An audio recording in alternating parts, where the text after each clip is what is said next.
Greetings everyone and welcome back to 365 Days of Prog. Today we're gonna be reviewing Un biglietto del tram by the band Stormy Six. Hi, my name's Naomi. I'm an avid progressive rock fan, but I'm a long ways from knowing all the prog albums out there. But this year, I'm gonna give it a try. This is 365 Days of Prog. But before we get into anything about this video, I want to let you all know that I now have an Instagram account. Now, I don't know how many of you watching this series are actually, familiar with their Instagram or have an account on there. But for those of you who are, I'd highly advise you to go ahead and check out my account. I still don't have any posts on it, but I do have one thing, and it's like this sort of story thing that I do. I post an image like the one you're seeing right next to me, and I ask my followers whether they can correctly identify the album by the back cover of it. So here's the example right here on the side. It's a pretty random progressive rock album, and if anyone here recognizes which one it is, write it down in the comments and tell me which one it is. And if you want to have this thing going on daily, you can always follow me up on Instagram. But yeah, just wanted to throw this one out there. Anyway, here are some of my favorite bits from this album.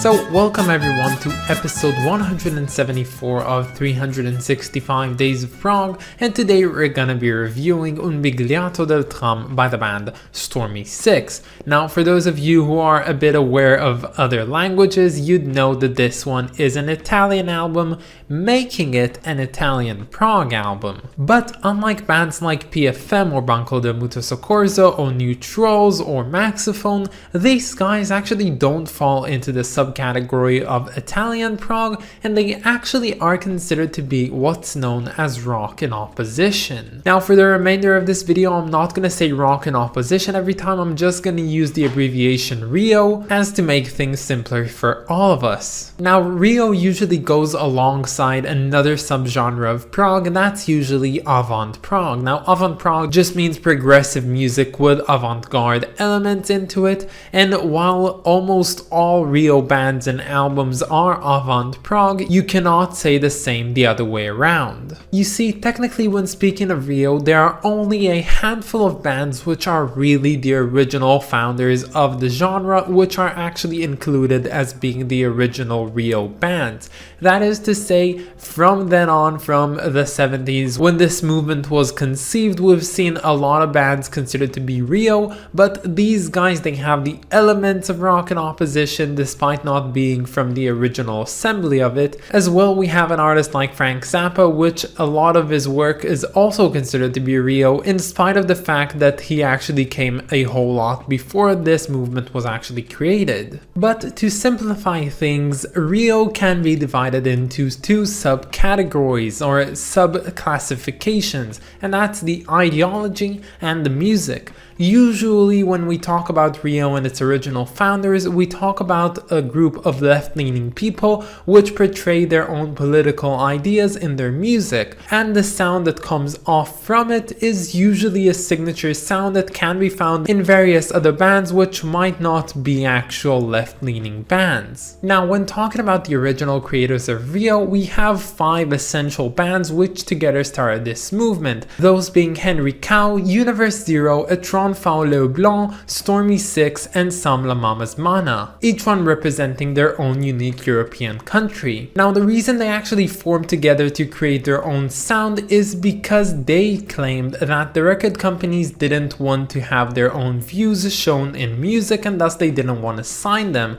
And that's pretty understandable because a lot of left-leaning groups and bands and artists were always somewhat underrepresented by a lot of the major record companies because it didn't go alongside the general political agenda of the time. But when Henry Cow from the UK managed managed to garner some success, they actually found a bit more bands, they joined forces with them, and together they made the first ever real festival in London in 1978. Now later on, besides the 5 original bands, there would be more bands to actually join the movement, but unfortunately this movement would soon dissolve due to mostly disagreements about the idea and direction they wanted to continue going on with. But today we're going to be reviewing Un biglietto del tram, which is probably the peak of Stormy Six in the midst of the Rio movement. Now, telling you all what I've just researched basically led me to think that what I was going to hear on this album would be an extravaganza of avant prog, but I was fairly surprised to see that this album was pretty much contemporary,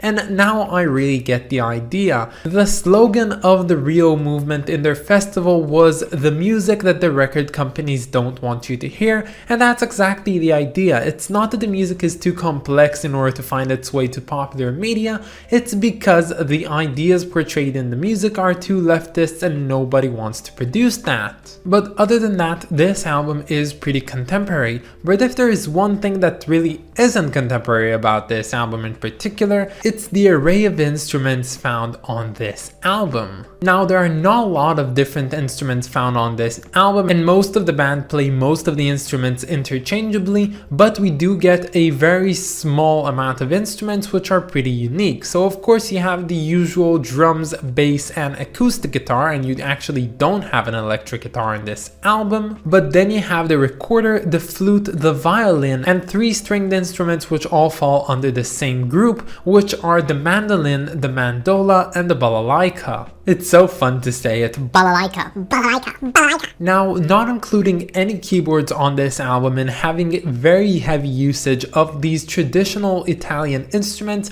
do actually give this album a very unique and unheard of sound. But on the flip side, as this album moves along and the instrumentation doesn't really change all that much, it kind of gets stale and a bit boring. Now, seeing as this album kind of repeats the instrumental ideas very much often and doesn't really go exploring anywhere, it kind of mostly relies on the vocals and the singing, and that's actually fine. And there are a lot of good albums which their main point of interest is actually their lyrics and their vocals, but the thing on here, as good as they might be, they are in Italian, and for anyone that doesn't really speak Italian, you really don't know what this album is about, and thus it's kind of really disinteresting. And it's not like these guys were not trying to appeal to a wider, range of audience from around the world. These guys were part of a movement that did actually perform outside of Italy with other bands from different countries, and in order for their music to actually be more accessible, the fact that they actually maintained it only in Italian and made it so that the music relied heavily on the lyrics made it so that this album really couldn't connect with most people that heard it. Now, yes, I could have gone on Google and translated the lyrics and tried to read along to it, but honestly, it kind of destroys a part of the fun. And usually when I listen to an album for the first time, even if it has the most amazing lyrics, I try not to be too focused about it and just appreciate it for the entire ensemble that it is, for the melody and the vocals and everything that comes alongside with it. But from the few words and terms that I could gather from here and there, I could actually discern that this album had a lot to say on various ideological and political fronts, and I can totally get why that is, and maybe I should go after this video and actually see what the lyrics mean, because it is something interesting that I should read and really get into the mindset of what being Rio actually means. But yeah, aside from Italian people, I am not entirely sure who are the people that would be attracted to this kind of album. I think that if anyone wants to get into Italian prog or is just too fed up with the overly complex compositions of most Italian prog bands, then this would be something simpler, more relaxed in some way, and more contemporary. But to me, this album didn't really blow me away, but for what it is, it was pretty enjoyable from start to finish.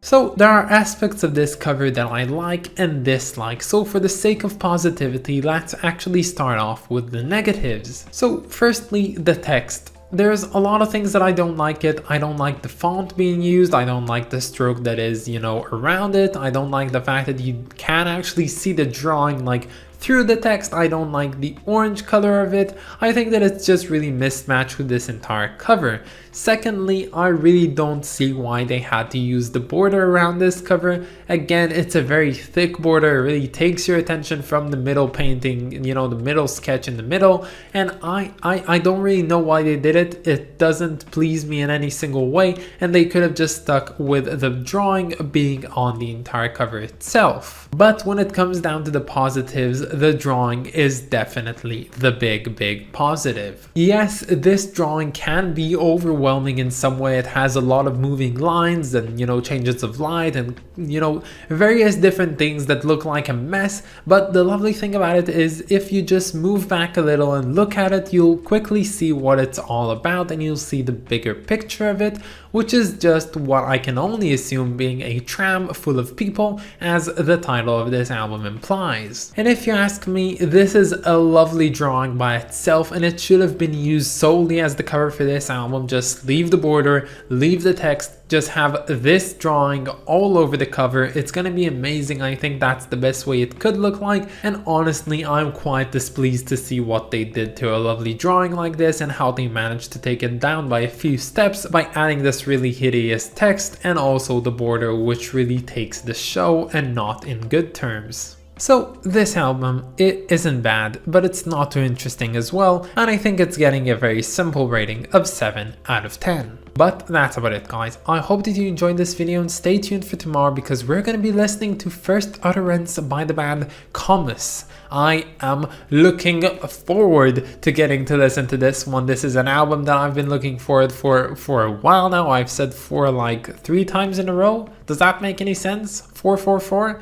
I don't know. Anyway, I want to thank my lovely supporter over on Patreon, so thank you so much to Clay Walnum. You are the best, and if any of you want to support me over on Patreon, you of course can find the link down in the description or in my About page. But that's about it, guys. Have a wonderful day, and I'll catch you all tomorrow. Bye, guys.